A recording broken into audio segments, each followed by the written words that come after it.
our learning academy. So, in today's class, we will study principles and procedures of guidance and major areas of guidance. कल हमने देखा था concept of guidance, nature of guidance, meaning of guidance, function of guidance, relationship between guidance and counseling, and difference between guidance and counseling. So now coming to principles of guidance. The principles of guidance are the basic truths or guidelines which govern all guidance activities. The first principle है principle of individual differences. Every individual is unique in abilities, interest, attitudes and needs. Her individual unique है, उसकी abilities अलग अलग है, interest अलग है, attitude अलग है, उसकी नीड्स अलग है. Guidance should be individual centred, not uniform for all, because her individual है वो यूनिक है, उसकी लर्निंग एबिलिटीज जो है वो यूनिक है, तो इंटरेस्ट यूनिक है, तो गाइडेंस जो है वो इंडिविजुअल सेंटर्ड होना चाहिए. Educational and vocational guidance must consider personal differences. Number two, principle of acceptance. Each individual should be accepted as he or she is without criticism. Guidance should respect personality, background, culture, and limitation. Acceptance builds trust and confidence. अगर आप जैसा individual है उसको वैसे accept करेंगे तो उससे trust and confidence आता है. Principle of self understanding. Guidance should help the individual understand abilities, interest, strength, and weakness. Self knowledge leads to better decision making. Guidance help करती है इंडिविजुअल को खुद की अपनी एबिलिटीज को समझने में, उसके इंटरेस्ट को समझने में, उसकी स्ट्रेंथ क्या है, वीकनेस क्या है, उसको समझने में, सेल्फ उसकी जो नॉलेज है उसको समझने में, उससे वो बेटर डिसीजन मेकिंग कर सकता है. Fourth is principle of free choice. The individual must be free to make choices. The role of the guide is to assist not impose decision. जो गाइड करता है वो केवल उसको असिस्ट कर सकता है इंडिविजुअल को, ना कि उस पे डिसीजन को इम्पोज कर सकता है. Guidance encourages independent thinking not responsibility. Guidance जो है वो एक अपनी खुद की थिंकिंग को इंडिपेंडेंटली इनकरेज करती है, ना कि कोई रिस्पॉन्सिबिलिटी के लिए वो बोलती है. Fifth is principle of continuity. Guidance is a continuous process from childhood to adulthood. Needs of individual changes at different life stages. Guidance should be provided at school, college and adult level.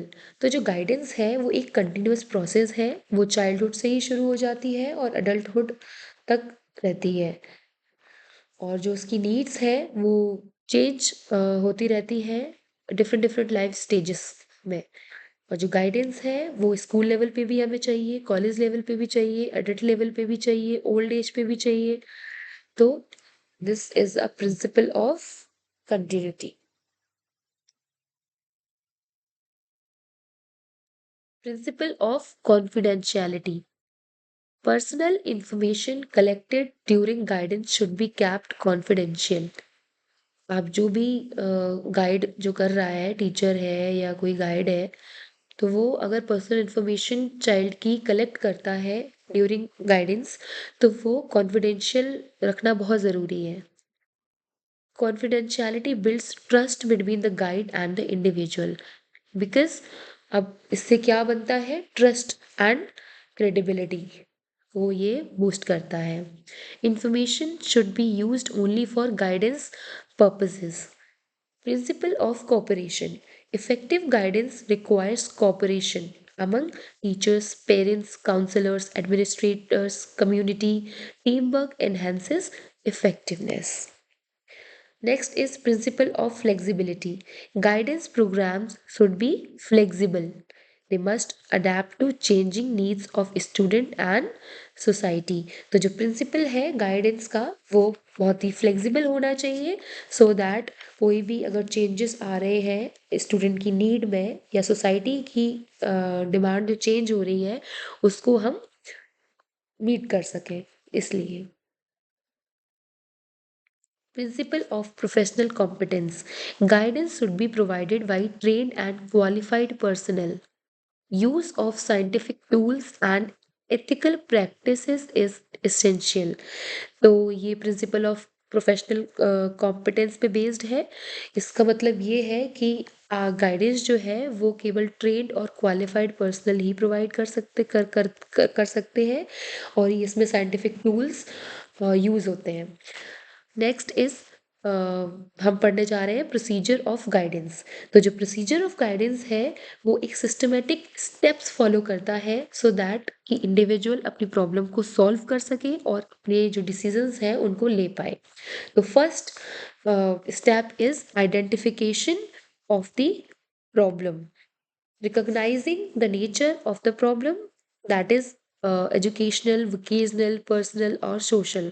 तो इसमें जो आता है वो आता है कि हम पहले जो चाइल्ड है जिसको वो अपनी प्रॉब्लम को रिकॉग्नाइज करता है कि किस टाइप की प्रॉब्लम है आपको, एजुकेशनल प्रॉब्लम हो रही है या करियर वाइज कोई प्रॉब्लम हो रही है या पर्सनल प्रॉब्लम हो रही है या सोशल प्रॉब्लम हो रही है।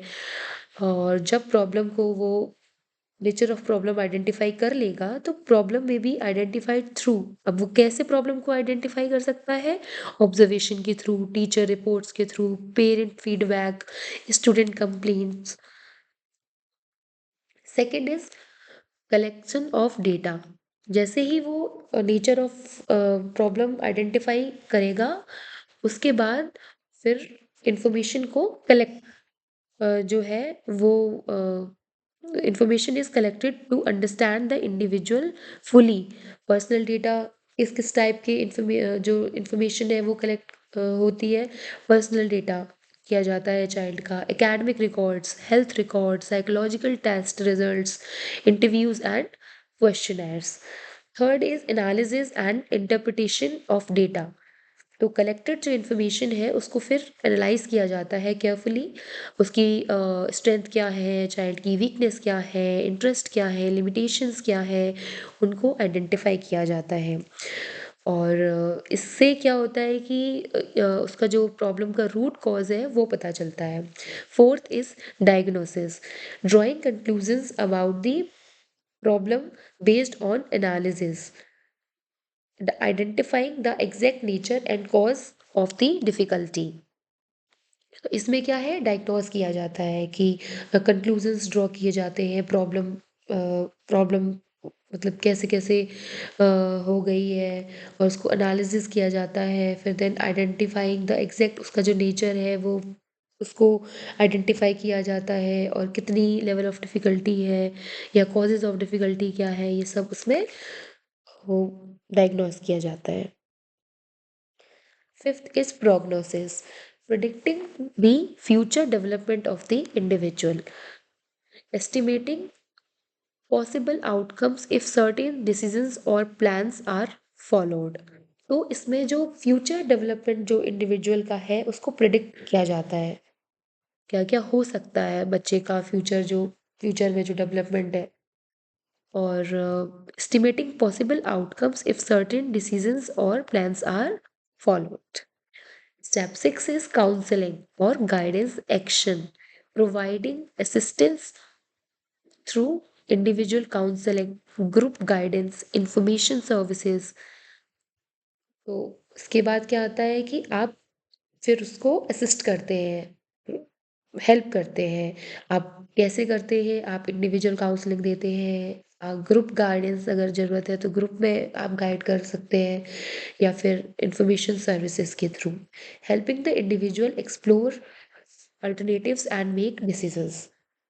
Then placement, helping the individual choose appropriate course of study, subject, occupation, ensuring a good match between abilities and opportunities।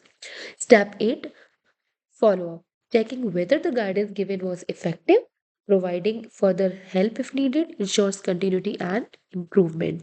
तो इसमें हम देखते हैं कि चेक करते रहते हैं कि गाइडेंस जो है वो इफेक्टिव दी गई है या नहीं दी गई है, और अगर क्या आगे ज़रूरत हो सकती है, और उसकी जो उसकी आगे हेल्प इम्प्रूवमेंट की ज़रूरत है या नहीं है, तो ये हम चेक करेंगे इसमें।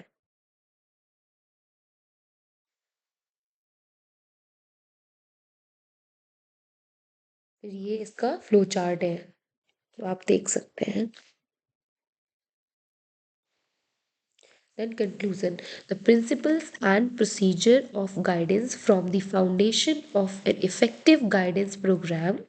While the principles ensures that guidance is ethical, learner centered and scientific. The procedure provides a systematic approach to problem solving and decision making.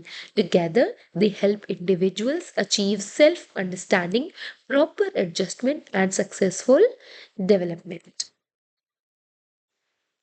Now, coming to major areas of guidance. First is educational guidance. Educational guidance helps student in their academic development. It includes selection of suitable courses and subjects, adjustment to school and classroom environment, developing effective study habits, dealing with learning difficulties, improving academic performance, guidance for examination and evaluation. इसकी importance क्या है? Help student make wise educational choices and achieve academic success. Educational जो guidance है वो student को help करती है academic development में, और इसमें जो इंक्लूडेड है वो है कि आप कौन सा कोर्स सिलेक्ट करेंगे, सब्जेक्ट कौन सा सिलेक्ट करेंगे, और आपको स्कूल और क्लासरूम इन्वायरमेंट में एडजस्ट करने में ये हेल्प करता है, और इफ़ेक्टिव स्टडी हैबिट्स है उसको डेवलप करने में आपकी हेल्प करता है चाइल्ड की। डीलिंग विद जो लर्निंग में जो डिफ़िकल्टीज हो रही हैं उसको डील करने में हेल्प करता है, एकेडमिक परफॉर्मेंस इंप्रूव करता है, और एग्जामिनेशन एंड इवैल्यूएशन के में हेल्प कर को गाइड करता है। और इसकी इम्पोर्टेंस है कि ये स्टूडेंट की हेल्प करता है कि जो चाइल्ड है, स्टूडेंट है, वो एजुकेशनल चॉइसेस सही से ले ले सके और अपने एकेडमिक सक्सेस को अचीव कर पाए। फिर देन कमिंग टू वोकेशनल और career guidance. Vocational guidance assist individuals in choosing a suitable occupation.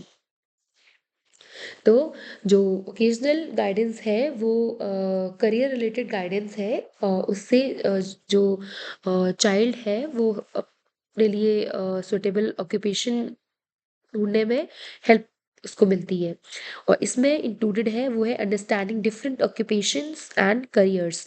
तो वोकेशनल गाइडेंस प्रोवाइड्स गाइड जिससे वो अपनी जो डिफरेंट डिफरेंट ऑक्यूपेशन है, करियर है, उसको समझने में समझ सकता है, और matching abilities, interest and aptitude with jobs, guidance for vocational training and higher education, career planning and career development, placement and follow up। और जो इसकी इम्पोर्टेंस है वो है prevents wrong career choices and promote job satisfaction। Personal guidance. Personal guidance deals with the personal and emotional problem of an individual. It includes emotional adjustment, child को emotionally adjust होने में help करता है, self confidence के लिए, self concept development के लिए, stress, anxiety, frustration है उसको कोप करने में हेल्प करता है, पर्सनालिटी डेवलपमेंट में हेल्प करता है, और घर में एडजस्ट होने के लिए, स्कूल में और सोसाइटी में एडजस्ट होने में हेल्प करता है। उसकी इंपॉर्टेंस ये है कि ये mental health and emotional stability को प्रमोट करता है। Social guidance. Social guidance helps individuals adjust to social situations and relationships, developing social skills and leadership qualities, understanding social norms, values, and responsibilities, building healthy interpersonal relationships, developing citizenship and social responsibility। इसकी importance क्या है? Encourage positive social behaviour and social adjustment. तो ये social आप society में कैसे adjust होंगे, वो सोशल गाइडेंस हेल्प करता है उसमें। Moral guidance. Next comes moral guidance. Moral guidance aims at developing values and character. It includes development of honesty, integrity, discipline, and responsibility, or respect for elders, peers, and society. Ethical decision making, character building, और इसकी importance क्या है? Helps in creating responsible and value oriented citizen. The moral guidance जो है वो develop करती है values and character student के अंदर। और इसकी इससे हेल्प क्या मिलती है कि आप रिस्पॉन्सिबल सिटीजन बनते हैं और आपके अंदर वैल्यूज आती हैं। Health guidance focuses on physical and mental wellbeing. It includes personal hygiene and healthy habits, nutrition and balanced diet, mental health awareness, prevention of diseases, sex education and safety awareness. Importance ensures sound physical and mental health necessary for learning. Conclusion. The major areas of guidance addresses the educational, vocational, personal, social, moral, health and leisure needs of individual. Together, they ensure the holistic development of students and help them become well-adjusted, confident and responsible member of society.